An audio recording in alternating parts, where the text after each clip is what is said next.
Hello, ബ്രെഡും മുട്ടയും വെച്ചിട്ട് നല്ല അടിപൊളി നല്ല പഞ്ഞി പോലുള്ളൊരു നല്ല സോഫ്റ്റ് ആയിട്ടുള്ളൊരു സ്നാക്കാണ്.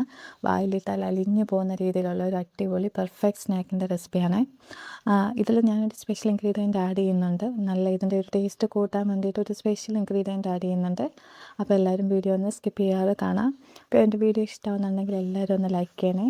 അതുപോലെ തന്നെ സബ്സ്ക്രൈബ് ചെയ്യാതെ കാണുന്നവരുണ്ടെങ്കിൽ സബ്സ്ക്രൈബ് ചെയ്ത് കാണാൻ ആരും മറക്കല്ല കേട്ടോ.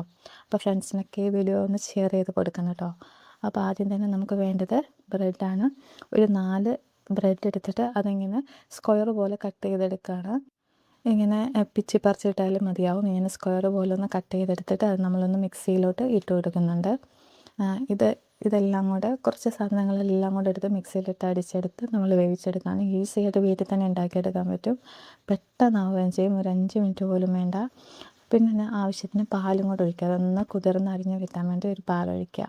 1 ഗ്ലാസ് പാലോളം ഒഴിച്ചിട്ടുണ്ട്. പിന്നെ ഞാൻ പറഞ്ഞ സ്പെഷ്യൽ ഇൻഗ്രീഡിയൻ്റാണ് മാങ്ങ. ഇപ്പോൾ മാങ്ങ സീസണല്ല, എവിടെ നോക്കിയാലും മാങ്ങയാണ്. ഈ മാങ്ങയും കൂടെ ചേർക്കുമ്പോൾ ഒരു പ്രത്യേക ടേസ്റ്റാണ് കേട്ടോ. പിന്നെ ഒരു മുട്ടയും കൂടെ ചേർക്കുക. പിന്നെ ആവശ്യത്തിന് പഞ്ചസാരയും കൂടെ ചേർത്ത് നല്ല പേസ്റ്റ് പോലെ ഒന്ന് അരച്ചെടുക്കുക കേട്ടോ. ആ മുട്ടയുടെ പച്ചമണം ഒന്ന് മാറാൻ വേണ്ടിയിട്ട് ഒരു വാനില എസൻസ് ചെറിയ ഇതിൽ വാനില എസൻസ് ഒന്ന് ആഡ് ചെയ്ത് കൊടുക്കുക. എന്നിട്ട് നമ്മളിത് ബേക്ക് ചെയ്യാൻ വെക്കുന്ന ട്രേയിൽ കുറച്ച് എണ്ണ തേച്ച് അതൊന്ന് ഒഴിച്ചു കൊടുക്കുക. ഇത്രയേ ഉള്ളൂ സംഭവം. ബ്രെഡും മുട്ടയും ഈ മാംഗോ കൂടെ ചേർക്കുമ്പോൾ മാങ്ങ ഇങ്ങനെ ചെറുതായി അരിഞ്ഞതോടെ ചേർത്തെടുക്കുമ്പോൾ ഇത് കഴിക്കാൻ നല്ലൊരു ടേസ്റ്റാണ് കേട്ടോ.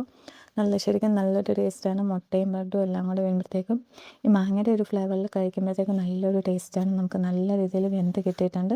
അത് ഞാൻ ചെറിയ കഷ്ണങ്ങളായിട്ട് ഒന്ന് അരിഞ്ഞെടുത്തിട്ടുണ്ട്. നമ്മൾ കഴിക്കുമ്പോൾ വായിലിട്ട് അലിഞ്ഞ് പോകുന്ന രീതിയിലാണ്. ശരിക്കും നല്ല ടേസ്റ്റാണ് കഴിക്കാനായിട്ട്. അപ്പോൾ എല്ലാവരും ഈ ഒരു അവധിക്കാലത്ത് കുട്ടികൾക്ക് ഉണ്ടാക്കി കൊടുത്താൽ അവർക്ക് എന്തായാലും ഇഷ്ടപ്പെടും. വെളിയിൽ നിന്ന് വാങ്ങുന്ന അൺഹെൽത്തി ആയിട്ടുള്ള